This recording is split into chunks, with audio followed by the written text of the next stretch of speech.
Suck at. Suck the line on the plane on me. Use of cellular networks during flight, use of Wi-Fi to make video or voice calls. Niggas made Ja Rule. SMD. Niggas made Ja Rule go out Stow your the tray way. table and carry-on items. This is his Ensure seat. all armrests are in the resting position. It's the pillow Ja Rule do at so. And this way he was sitting before we got him out of here.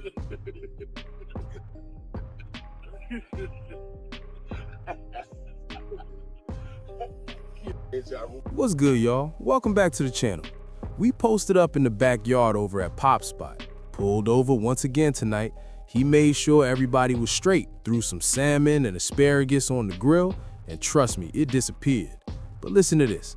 I still had to slide off in the cut and tap in with y'all about what's popping right now with Curtis 50 Cent Jackson, plus Tony Yayo and Uncle Murda getting pulled into the mix as things started flooding the timeline after they posted those clips of running into Ja Rule on the plane, and Uncle Murda joked that Ja hopped off the flight.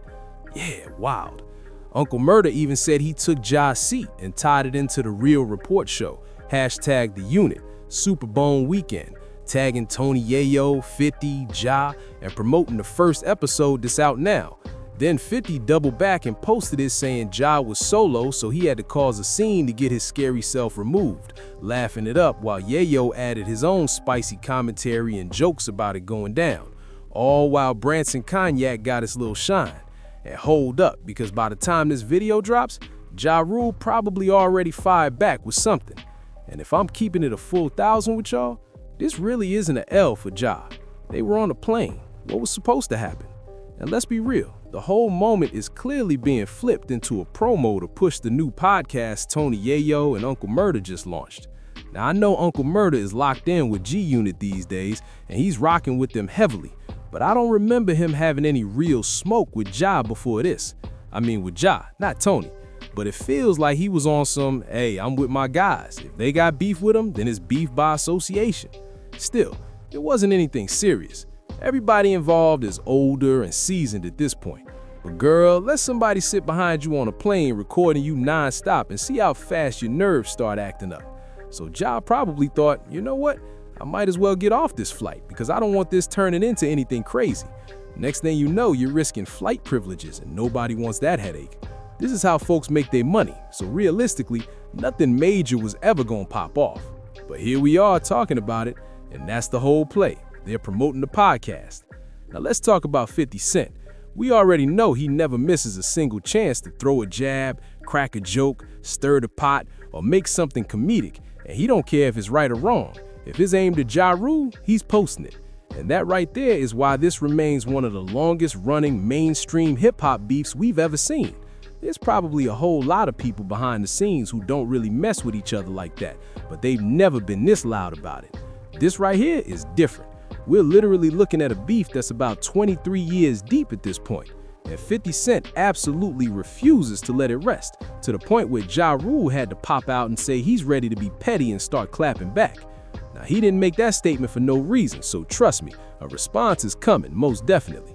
But I'll say this, at this stage of the game, bruh, everybody involved acting like they still gotta be 50. I honestly don't even know how old Uncle Murda is. Like, for real, I don't know. I think 50 is literally about to turn 50. Ja pretty much right there too if he ain't already crossed that line. I still don't know Uncle Murda's age, but one thing I do know is that nothing is turning physical on an airplane. But here's the thing. Once somebody catches you on camera, the internet is going to eat it up. We're going to talk about it. It's going to get sent straight to me. It's going to be everywhere on the timeline. And yeah, I'm going to cover it because I already know y'all want to see it. I know y'all going to click it. I know y'all going to watch it. And this is why I always tell y'all 50 Cent is one of the main faces of the capital C's. Controversy, chaos, confusion, conflict, and confrontation. All to stay in the conversation and keep the algorithm spinning.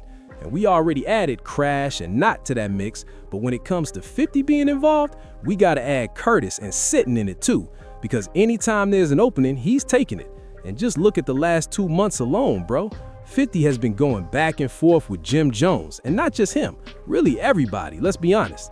Jim Jones, DayBaby, Mano, Fab, then Papoose, Clarissa Shields, and even Dame Dash got pulled into an orbit at one point. Ja Rule is always on the menu. Then he went after Jay-Z right after dropping that Diddy documentary back in early December. He was throwing shots at Jay-Z then and just circled back again using old, very specific lyrics. Then randomly started aiming at Mayweather again, and now we have that commercial floating around throwing slick shots at Diddy too. Calling me a troll. Some said even the king of trolls. First of all, I'm flattered, but I'm done with all that. I would never do a deal with DoorDash and quite literally deliver beef when millions of people are watching. I mean, who would do something like that? Delivering quality beef is more of an art than science. Don't want to be too obvious. It's all about time. I'm always on time. Oh, they sell Combs. What a coincidence.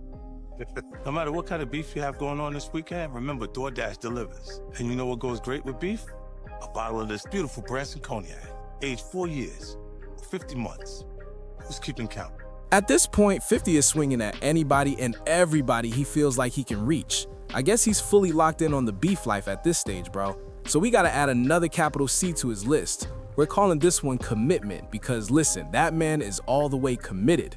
And the version of him we've seen since the early G-Unit days, with Tony Yayo riding right beside him, that loyalty hasn't changed, regardless of how true or messy the situation gets. Oh yeah, and don't forget, he even took a shot at Lloyd Banks not too long ago. So at this point, I'm just like, they're gonna do what they do. And we're gonna slide over here and break it down real quick so y'all can get the latest scoop on what's moving in the culture. Because a lot is going on right now. I haven't even had time to catch everything. We also got Glorilla finally responding to Broer, her sister, and I definitely gotta put that out so her side of the story is heard. Everybody was already covering that. I was honestly gonna let it pass, but nah, now I gotta speak on it. Then on top of that, Corey Holcomb let Darlene go, bro. I'm sitting there like, hold up, what is really happening right now? I gotta dig deeper into that one. And then we still have some other stories lined up too, so make sure y'all tap in. Oh yeah, we can't forget the Super Bowl madness and that Bad Bunny controversy because wow, y'all let me know what you think.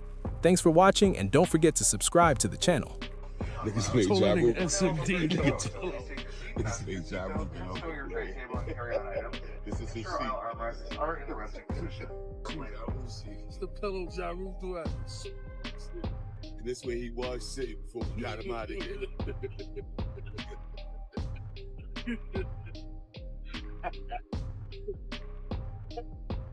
Ja Rule.